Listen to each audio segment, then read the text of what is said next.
Sunu Presse, à la présentation Aïcha Toupam. Sunu Presse vous est offert par le Grand Carnaval de Dakar. Bonjour, à la journée de l'éducation des jeunes filles, la hausse des prix dans le marché et l'affaire Bocar Samba Dièye, entre autres sujets, sont mis en exergue par les quotidiens reçus ce matin.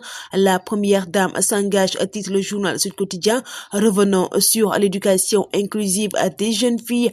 Vox Pop traite de cette question dans ses colonnes avec Marie Ronfay qui s'engage à porter le plaidoyer pour l'accès et le maintien de toutes les filles à l'école, droit consacré à part à la Constitution, et le journal qui traite également dans ses colonnes de la révolte des Jakartaman avec la guerre de positionnement qui divise les conducteurs de deux roues. L'État vole au secours des Jakartaman et les conducteurs de deux roues pour leur permettre de se conformer aux circulaires. Le journal Le Quotidien abonde dans ce même siège et met à sa une l'État songe de vitesse, parlant des mesures d'ajustement pour faciliter les opérations. Le sursis de 3 mois toujours en vigueur. Équation complexe pour Diomaye et Sonko, lit-on dans le quotidien Enquête, revenant sur les tensions sur le marché malgré une enveloppe de 53 milliards de francs CFA destinée à alléger le coût de la vie chère. Les ménages peinent à percevoir l'impact sur le marché.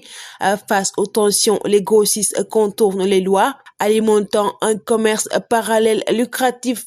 Réumi Quotidien s'intéresse sur l'atelier training du forum du premier emploi, titre la persévérance.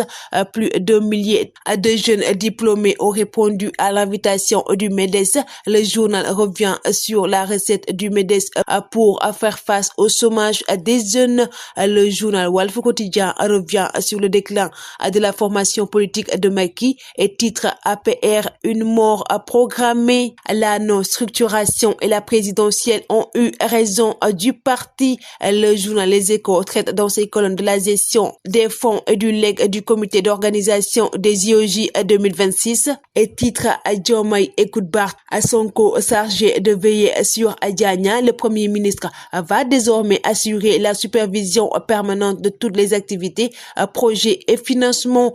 Diomaye insiste sur la nécessité de veiller notamment à la réception à date de toutes les infrastructures. Le rapport de l'expert judiciaire Demasque Atidjari nous renseigne Libération dans l'affaire Bocar Samba Dièye. Le document de 62 pages a été versé par Bocar Samba Dièye dans le dossier transmis au parquet financier.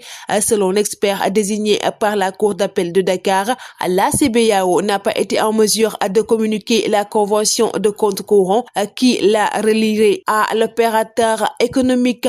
Selon lui, c'est plutôt la banque qui doit plus de 879 milliards de francs CFA à Bocar Samba Dièye. Le journal L'Observateur nous dresse une enquête inédite sur les bébés accros à la drogue, entre décès, troubles de développement mental, autisme, les drames des nourrissons qui débutent leur vie en soins intensifs. Le journal revient sur le récit bouleversant des mères brisées et d'espoir fragilisés. Le quotidien national Le Soleil s'intéresse sur la filière lait local et met à sa une la période des vaches maigres. Sadio démarre l'année en trombe, lit-on dans le quotidien Record, avec son doublé face à Al Khouloud. Le journal revient également sur l'équipe nationale de beach soccer qui bat encore les Émirats arabes unis. Le Carnaval de Dakar célèbre le riche patrimoine culturel africain.